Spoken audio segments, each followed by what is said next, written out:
Hello friends, welcome to Lakshmi Arivark. நம்ம இன்னைக்கு இந்த சிம்பிளான ஹேண்ட் டிசைன் தான் கேன்வா ஆப் யூஸ் பண்ணி எப்படி கிரியேட் பண்றது அப்படினு சொல்லி பார்க்க போறோம். சோ இதோட மோட்டிவ் வந்து பாத்தீங்க அப்படினா கீழ லிங்க்ல டிஸ்கிரிப்ஷன்ல கொடுத்திருக்கேன். சோ செக் பண்ணி பாருங்க. அதுல போய் நீங்க டவுன்லோட் பண்ணி இந்த மோட்டிஃபை நீங்க அழகா இங்க ப்ளேஸ் பண்ணி யூஸ் பண்ணிக்கலாம்.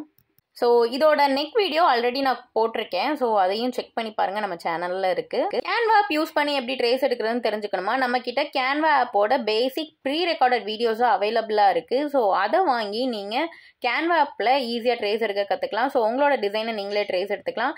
இது போக நம்மக்கிட்ட ஸ்டென்சில்ஸுமே அவைலபிளாக இருக்குது. ஸோ ட்ரேஸ் எடுக்கிறதுக்கு ரொம்பவே ஈஸியாக இருக்கும். ஸ்டென்சில்ஸ் வந்து பிளாஸ்டிக் மெட்டீரியல்ஸில் இருக்கிறதுனால அதில் வாட்டர் பட்டாலோ கெரோசின் பட்டாலோ ஒன்றுமே ஆகாது. நம்ம ட்ரேசிங் பவுடரை கெரோசின்ல மிக்ஸ் பண்ணி யூஸ் பண்றதுக்கு ரொம்பவே ஈஸியா இருக்கும். ட்ரேசிங் பவுடரை விட இந்த ஸ்டென்சில்ஸ் வந்து ரொம்பவே ஹெல்ப்ஃபுல்லா இருக்கும். ஆர்டர் பண்றதுக்கு மேல தெரியுற வாட்ஸ்அப் நம்பருக்கு மெசேஜ் பண்ணுங்க. இந்த வீடியோ உங்களுக்கு பிடிச்சிருந்தா லைக் பண்ணுங்க, சேனலை மறக்காம சப்ஸ்கிரைப் பண்ணுங்க. இன்னும் நிறைய கேன்வா ஃப்ரீ டியூட்டோரியல்ஸ் வந்துட்டே இருக்கு. தேங்க்யூ.